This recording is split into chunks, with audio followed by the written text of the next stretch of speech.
Crime 101 நம்ம Chris Hemsworth, mark Ruffalo இந்த Avengers கேஸ்ட்லேருந்து அப்படியே எடுத்து போட்டிருக்காங்க சரின்னு சொல்லிட்டு ஒரு நம்பிக்கையாக போனால் என்ன செய்ய முடியுமோ அதை செஞ்சு விட்டாங்க. இந்த பட கதையை பற்றி பார்த்தோம்னா நம்ம கிறிஸ் ஹெம்ஸ்வொர்த் வந்து ஒரு நல்ல திருடன், அதாவது ஒரு திருடனுக்கு வந்து ஒரு மாரல் வேஸில் வந்து திருடுறது அந்த மாதிரி ஒரு திருடனாக காமிச்சிருக்காங்க. ஸோ அவர் வந்து ஒரு குறிப்பிட்ட திருட்டை வந்து ஒரு குறிப்பிட்ட ஹைவே, அதாவது 101 ஹைவேல வந்து பண்ணிக்கிட்டு இருக்காரு. ஒரு கட்டத்தில் அவருக்கே வந்து அது வேணான்னு தோணிட்டு அதை வந்து நிறுத்திடுறாரு. ஸோ அவருக்கு பதிலாக இன்னொரு திருடன் வந்து அந்த பிளேஸில் வந்து திருடுறான், ஆனால் கொஞ்சம் இம்மாரல் வேஸில் வந்து திருடுறான்.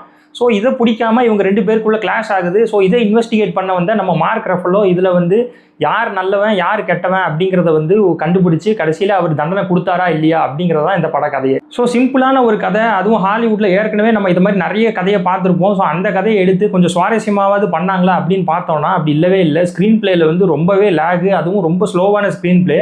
ஃபர்ஸ்ட் ஹாஃப் இருந்த ஸ்க்ரீன் பிளேவை விட செகண்ட் ஹாஃபில் வந்து ரொம்பவே லென்த்தாக இருக்குது. நம்மளை வந்து சில இடங்களில் வந்து தூங்கவே வச்சிருது, அதை மாதிரி இருக்குது ஸ்க்ரீன் பிளே. ஸோ எண்டிங்கும் வந்து ரொம்ப ப்ரெடிக்டபிளாகவே இருக்குது. நம்ம பார்த்தவொடனே தெரிஞ்சிருது கிளைமேக்ஸ் இதான் நடக்க போகிறது அப்படின்ட்டு. ஸோ படம் வந்து ரொம்பவே ஆவரேஜான ஒரு படம் தான். ஸோ ரொம்பவே உங்களுக்கு டைம் இருக்குது, போர் அடிக்குது அப்படின்னா இந்த படத்துக்கு போய் பார்க்கலாமே தவிர இந்த படத்தை வந்து ஓடிடியில் பார்க்குறது தான் பெஸ்ட்டு.